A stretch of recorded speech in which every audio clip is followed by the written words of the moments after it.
keluar. Assalamualaikum warahmatullahi wabarakatuh. Perkenalkan, nama saya Muhammad Fauzan Al-Fahmi dari kelas 10 MIPA 2 nomor absen 22 SMA Negeri 5 Jakarta, akan melakukan praktikum uji larutan elektrolit dan larutan non-elektrolit. Tujuan praktikum. Saya melakukan praktikum ini adalah yang pertama, menguji hantaran listrik melalui larutan. Lalu yang kedua, mengidentifikasi larutan elektrolit kuat, lemah, dan larutan non-elektrolit. Lalu yang ketiga, mengetahui perbedaan antara larutan elektrolit kuat, elektrolit lemah, dan non-elektrolit. Yang keempat, mengetahui ciri-ciri dan jenis-jenis larutan elektrolit kuat, larutan elektrolit lemah, dan larutan non-elektrolit. Dan yang kelima, kita dapat menggunakan bahan-bahan ini atau larutan di dalam kehidupan kita sehari-hari dengan baik dan benar sesuai dengan jenisnya. Alat dan bahan. Lalu alat-alat yang saya gunakan, yang pertama adalah 2 buah baterai ABC yang berukuran besar yang sudah saya satukan. Lalu 1 buah lampu yang berukuran kecil. Lalu 1 buah fitting lampu. Lalu 2 buah paku. Lalu 1 buah gunting, 1 buah solasi, dan 1 buah kabel yang berisi 1 wire panjangnya 1 meter. Sedangkan bahan-bahan yang akan saya uji cobakan atau saya gunakan, yang pertama adalah larutan garam dapur atau natrium klorida dengan rumus kimia NaCl. Lalu ada air jeruk nipis. Lalu ada larutan gula. Lalu ada larutan cuka atau rumus kimianya CH3COOH. Lalu ada larutan soda kue atau natrium bikarbonat dengan rumus kimia NaHCO3. Lalu ada larutan deterjen dan ada air mineral.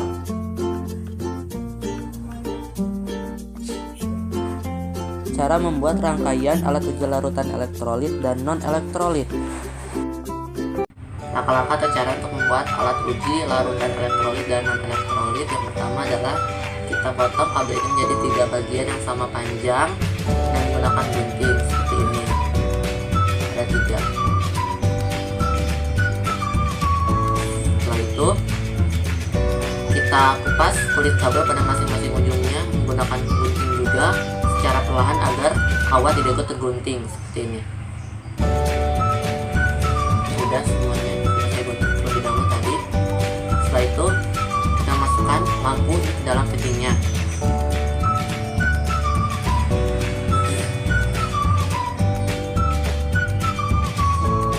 Setelah itu kita masukkan ujung kabel pertama ke lubang fitting lampu.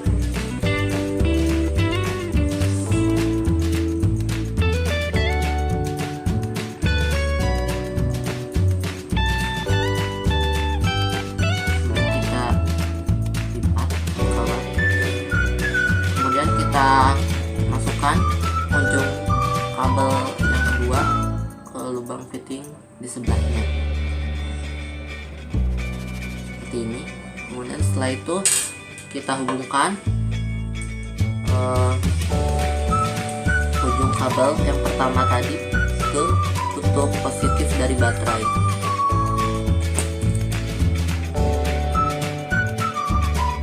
Lalu kita rekatkan menggunakan solasi putih.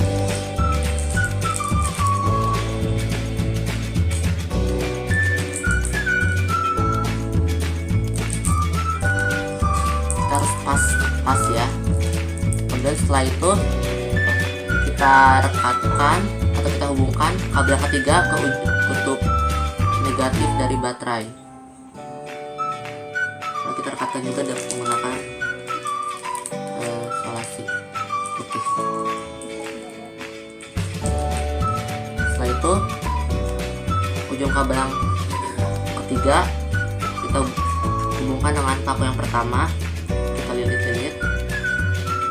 Setelah itu kita rekatkan menggunakan solasi putih agar tetap pada tempatnya.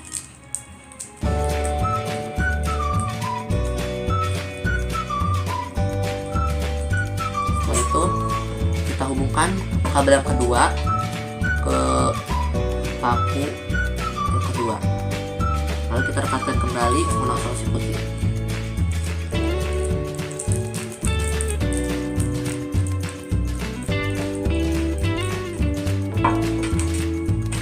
Sehingga rangkaian seperti ini.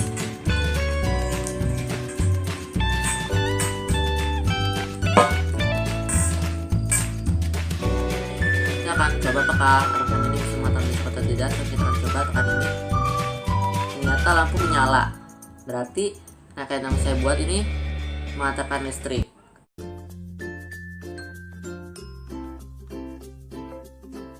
Larutan yang pertama adalah larutan garam dapur. Sekarang kita akan memasukkan buah paku ini ke dalam larutan. Kemudian kita tekan.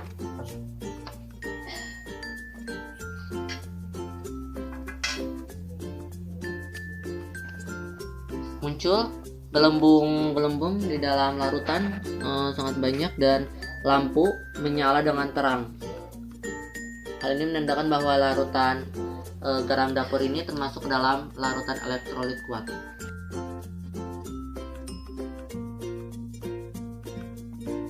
Lalu larutan yang kedua adalah larutan cuka. Kita akan masukkan kedua paku ke dalamnya, lalu kita akan tekan baterai. Muncul sedikit gelembung di sekitar paku seperti itu, namun lampu tidak menyala.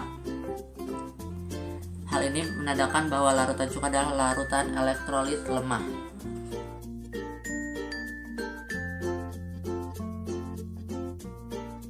Larutan yang ketiga adalah larutan soda kue. Kita akan memasukkan dua paku ini ke dalamnya.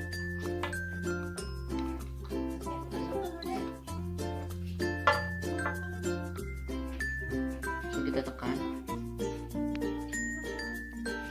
Muncul gelembung sangat banyak, namun lampu tidak menyala. Ini menandakan bahwa soda kue atau larutan soda kue ini adalah larutan elektrolit lemah.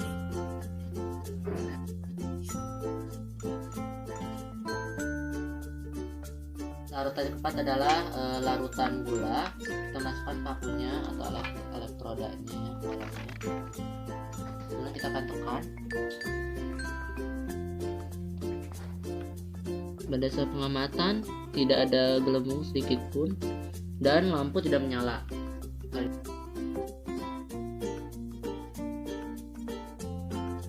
Bahan yang kelima adalah air jeruk nipis. Kita masukkan elektrodanya ke dalam. Kemudian kita tekan ke baterai.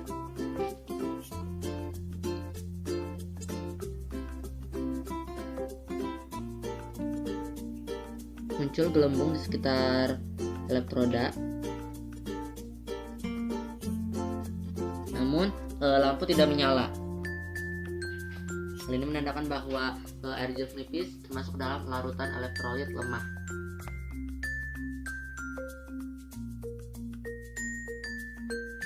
Lalu bahan yang keenam adalah larutan deterjen. Kita masukkan elektroda ke dalamnya. Kemudian kita pencet atau tekan baterai. Muncul gelembung-gelembung di dalam larutan di sekitar elektroda, namun lampu tidak menyala. Hal ini menandakan bahwa larutan deterjen adalah larutan elektrolit lemah.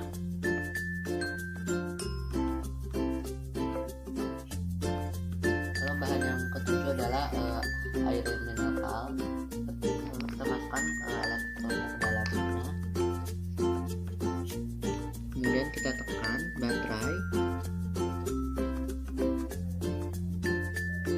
Tidak ada gelembung sedikit pun terlihat ya, dan lampu pun tidak menyala. Ini menandakan bahwa air mineral termasuk dalam larutan non elektrolit.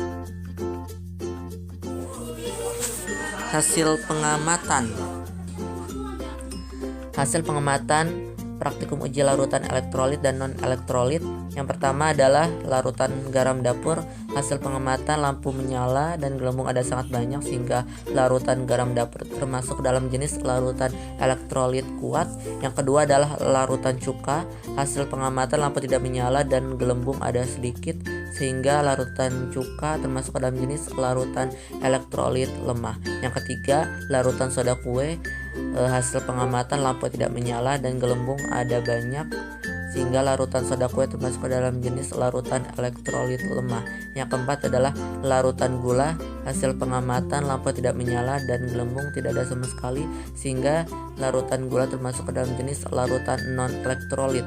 Yang kelima, air jeruk nipis, hasil pengamatan lampu tidak menyala dan gelembung ada banyak, sehingga air jeruk nipis termasuk ke dalam jenis larutan elektrolit lemah. Yang keenam, larutan deterjen, hasil pengamatan lampu tidak menyala dan gelembung ada sangat banyak, sehingga larutan deterjen termasuk ke dalam jenis larutan elektrolit lemah.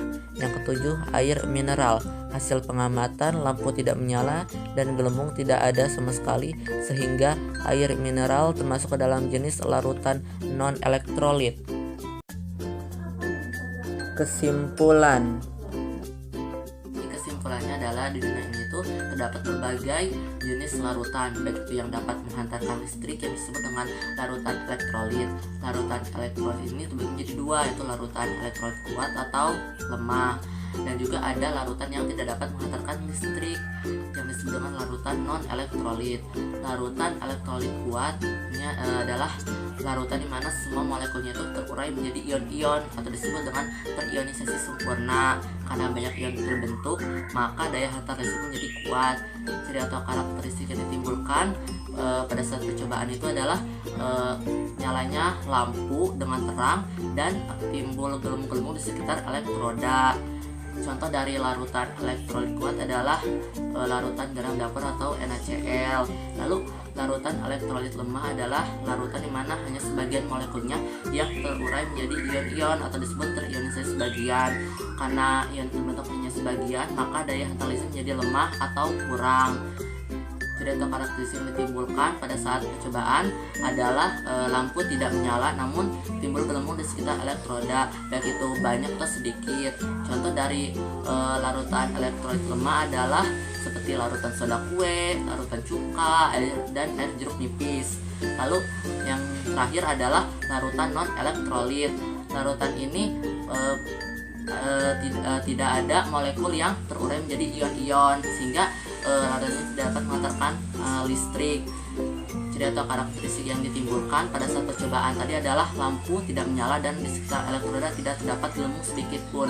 Contoh dari larutan non elektrolit ini adalah larutan gula dan juga air mineral.